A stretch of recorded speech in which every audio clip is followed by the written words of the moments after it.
What's up guys, this is the Daily Halo here, and today I'm gonna talk about why Halo 1 is the best game ever made.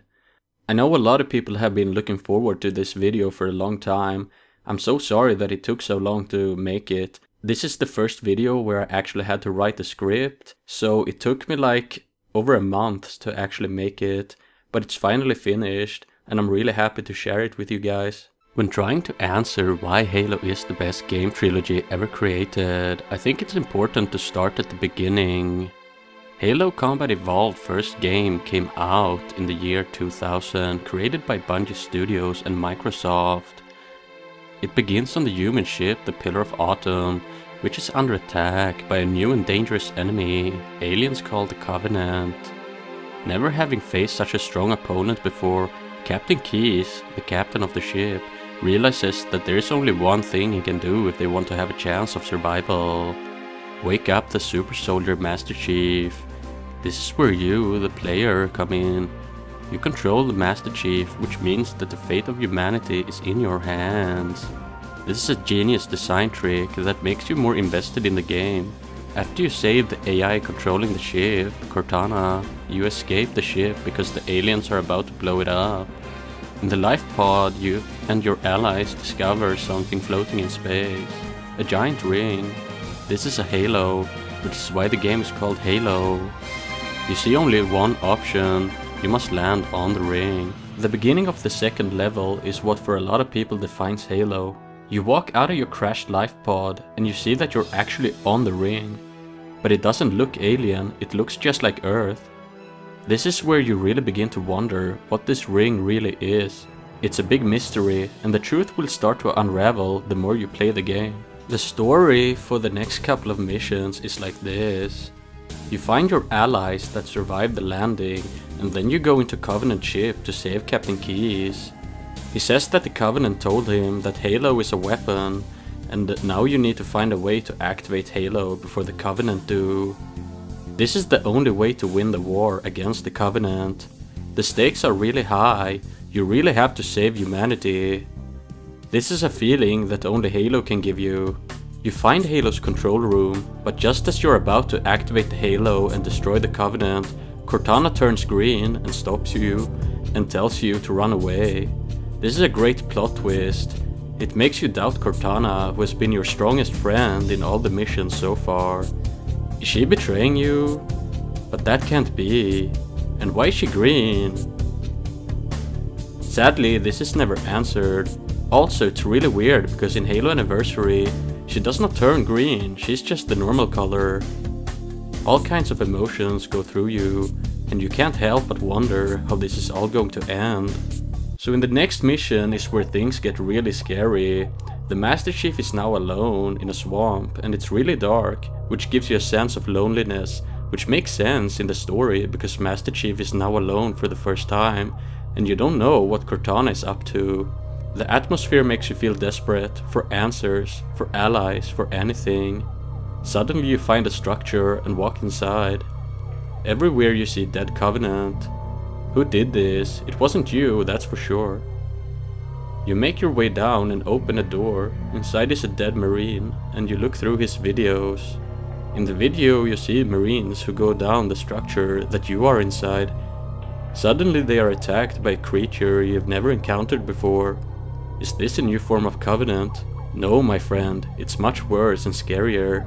Suddenly you are back in control of Master Chief. Loud bangs can be heard, and suddenly a door breaks. And out comes a bunch of those aliens you saw in the video from the Marine's camera. This is the second plot twist of the game. Let me introduce to you Halo's version of Call of Duty Zombies, the Flood. The Flood are like zombies but in the Halo universe, and they're really scary. So the game continues and you meet this robot, 343 Guilty Spark, and he wants to help you activate Halo to stop the Covenant, but now also stop the Flood. But he says you need to follow him first. Then you go through the worst level in all Halo games.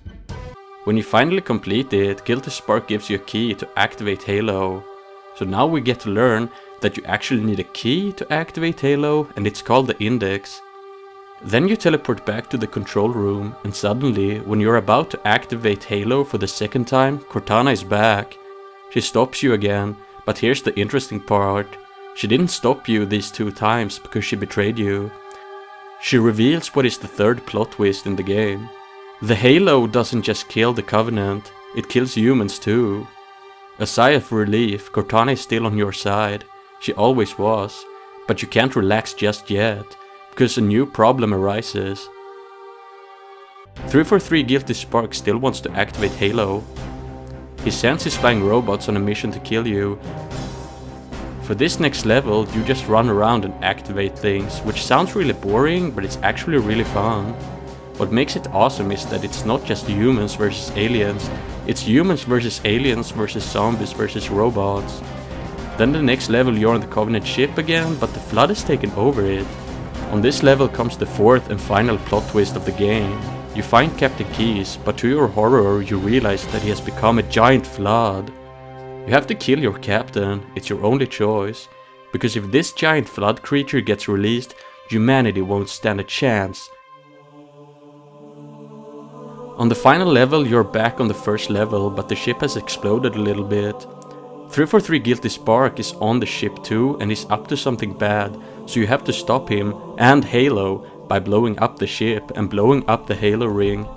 The Flood is everywhere and you have to fight through a lot of corridors until you get to this big room where you destroy the engines of the Pillar of Autumn. Then comes the final and most epic part of Halo Combat Evolved and Halo Combat Evolved Anniversary, the car chase. You have to leave this ship and the ring before it explodes, so you go really fast in this car and have to dodge a bunch of obstacles. Cortana calls a pilot to come pick you up and you stop at the landing zone. Did I say there were no more plot twists? That was a plot twist. There is one final plot twist. The pilot gets shot down by banshees and now you have no escape. But there is one final chance. A broadsword ship is parked in the hangar bay and now you have one final minute to get there on time. You make it and escape Halo. The Covenant, the Flood, the Halo. It's all finished. No, I think we're just getting started.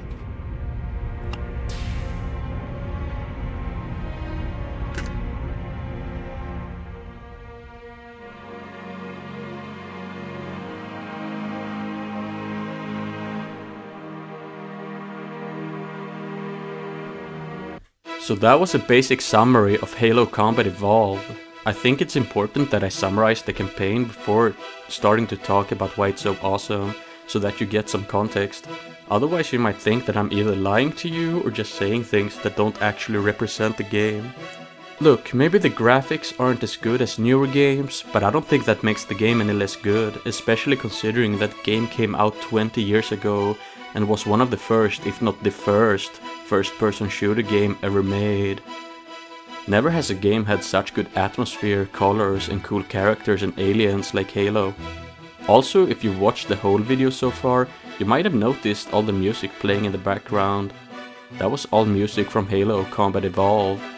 If Halo Combat Evolved has so many good songs, imagine how many songs Halo had after the trilogy was finished.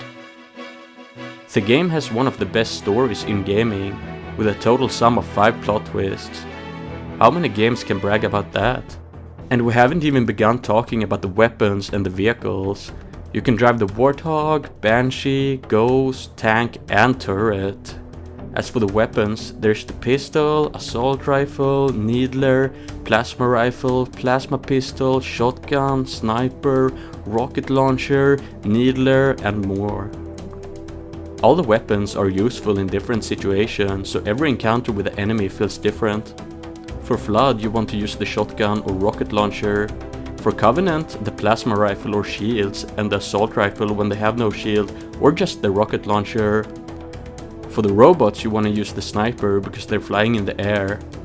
For grunts on Ghost you want to use the pistol so you can shoot them and take their ghost, but if you don't want the ghost you can use the rocket launcher. For Jackals you want to use grenades or the rocket launcher, which they can't block with their shields. For Hunters you want to use the rocket launcher, which is a one-shot kill. For alien tanks, or wraiths as they're called, you want to use a scorpion tank. All the combinations of enemies, weapons and vehicles make the game feel like a big colorful piñata with a lot of different sorts of candy inside. Just make sure that you're always ready for what's coming. The fate of humanity is in your hands, Spartan.